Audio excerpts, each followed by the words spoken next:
Hello everyone, today I'm going to give my 2 cents on something very serious that has impacted everyone in some way. It is the COVID gap in our career. This is the disclaimer. I may be wrong at some points or exaggerating a few, but some facts are always hard to swallow. What's sad is no one talks about this on LinkedIn, which is supposed to be a platform where employees and employers can connect professionally. Everyone seems to be sharing redundant news or trivia which may or may not address the issues the world is facing right now. Instead, it has become a social media where the perception matters more than the facts. Also, I don't think any job or work is inferior.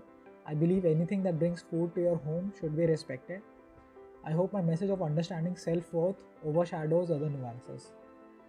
So, let's see how the COVID impacted us. Have both employees and employers been affected the same by the recent events? Let's get straight to the point. The following are some of the observations of what employees did under the umbrella of uncertainty. Resigned offers. Second, offered zero stipend to interns. Third, reduced stipend or salary to an extent of 30% of the promised. Fourth, gave stipend only to a few interns and rest at zero stipend. Fifth, instead of stipend, offering Amazon vouchers.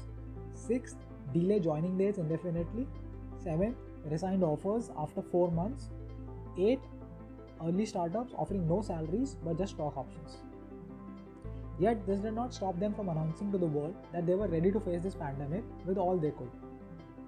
In all fairness, these harsh decisions were probably the best decisions at that time. But who has been the ultimate sufferer? Unemployment rate reached a level of 23 to 27%. Many employees between 1 to 4 years of experience were fired and actively looking for jobs, adding to the already suffocated pool. And most of them masked the name of the company. I mean, why? Why not let others know how a particular company treats its employees during distress? Isn't this piece of information useful for someone who might join the said organization later? Now, some would say that unemployment is reducing with each passing day. There's no denying that. But should we also consider if these jobs are rolled out at the same compensation as earlier, or whether people with similar skills be hired again? Fact of the matter is, the supply of candidates is so much that the firms have reduced their compensation by 20 to 30% at least. LinkedIn right now is flooded with job offers in the range of 8 to 12 lakhs for candidates from premium B schools. There are at least 1000 applications on any job application right now. Several companies have a clause in their application form that only apply if a particular salary is acceptable and that there is no room for negotiation. The companies can demand that because the supply of candidates is so high, they don't need to waste time in negotiations. What is more concerning is accepting this new abnormal. It starts as small as accepting a job only because you have to do something and not caring about how it applies to your aim in life. Or is it even remotely close to it? Just do anything seems to be the motto. If this isn't taking unwanted pressure on self, then what is? Well, there's a worse example. Students who have pursued one internship were actively looking for their second internship. Now understand the cascading effect of anxiety and pressure which is transferred faster than COVID-19 to everyone in this race. Everyone is bewildered by such acts and ultimately starts desperately applying to nonsense jobs. There are plenty of offers in the market for interns, very popular one being business development, which is sales in all cases.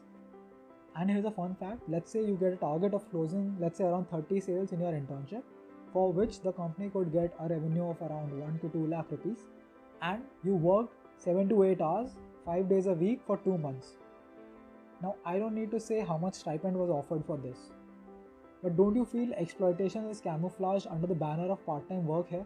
Has cheap skilled labor become a reality? Because if yes, then a lot of companies would be interested to invest in India because they can get skilled labor at cheap salaries. So don't overdo in this period and don't compromise either. This means that if you haven't completed the mandatory internship, don't go around looking for more. You can't stretch your CV beyond one page. Be prepared for looking for jobs outside, but don't compromise and understand your worth. If you don't know what you want to do for the rest of your life, at least try to figure out what you don't want to do. Don't apply desperately, that's all. The reason why I said all of these things is because it isn't healthy. Overskilled people go into low skilled jobs, end up being frustrated in a few months, and search for jobs again. Underskilled people get through to jobs and companies realize later that they need to hire again. People are changing streams due to unpredictability. Some can work, some won't. Not only this, People currently employed are scared of losing their job and thereby forced to accept a pay cut or overwork due to pressure because there is no other option, right? Before you connect with your HR, utilize the time to read about the industry or the organization. If your offer was revoked or delayed, remember that it's not an easy time. It's not an easy time for both looking for a job and recruiting. Please show an empathic approach when you reach out to your HR. Be humble and ask how you can be better prepared on day one of the job. Ask for some learning resources which the company can provide, which they were anyway going to provide after onboarding. This way, you will utilize the time right now. Connect with your fellow joinees as well, where you can collaborate and work together, which will help you with companies as well. Another way to get to know about the work profile would be to get in touch with your alumni. They can offer you an honest and a very relatable expectations from the job. Feel free to ask them what you can study or learn, which will help you with the on-the-job training. Worst case is, in case the company is still going through tough times, they will let you know the situation so you can be better prepared for the worst. LinkedIn has evolved into a very different kind of social media platform. Personally, avoid using it as much as possible.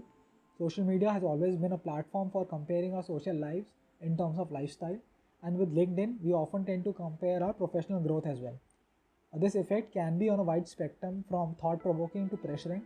We see a lot of people sharing their opinion about out-of-context topics. Even I am guilty of doing that as well.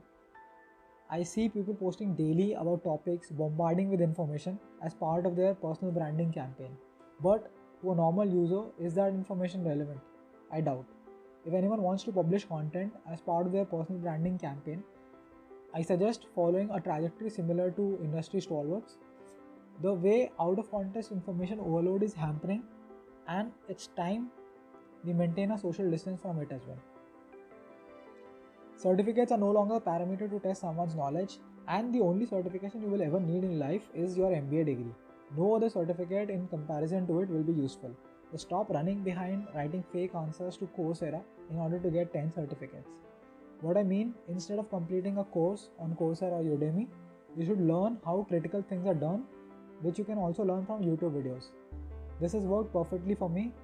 If you want to learn how to create valuation models or supply chain analytics, just search how it's done on YouTube and you will get all the answers.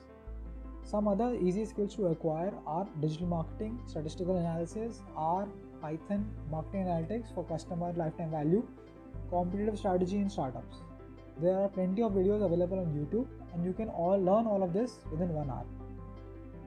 Next, the priority for anyone who has moved into second year should be to focus on final placements. Start updating your resume, preparing for GD, reading news, preparing your HR and technical questions. There is no point wasting time over live projects or internships.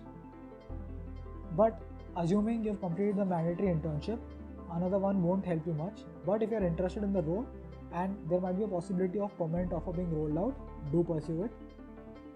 If you're really interested in learning the skill in the live project or the internship and foresee a future, do pursue it. But if you're doing it for your resume, only do it if it adds significant value to it and differentiates your profile. Otherwise, you will realize there is no space for it in your resume. My advice would be to focus on securing a permanent job and not work on temporary gigs. Last of all, work on yourself. Now, I'm not an expert on how you should improve your emotional, physical, or spiritual health, but I would recommend you find someone who can help you with this. It is extremely important for anyone during these testing times, and there should be no shame in asking for help. Seek professional help if you need to, and many of these services are available with personal focus over video calls. Thank you for watching this video. I hope the information I've given is somewhat useful to you. If you like this video, please share and subscribe the channel. Thank you.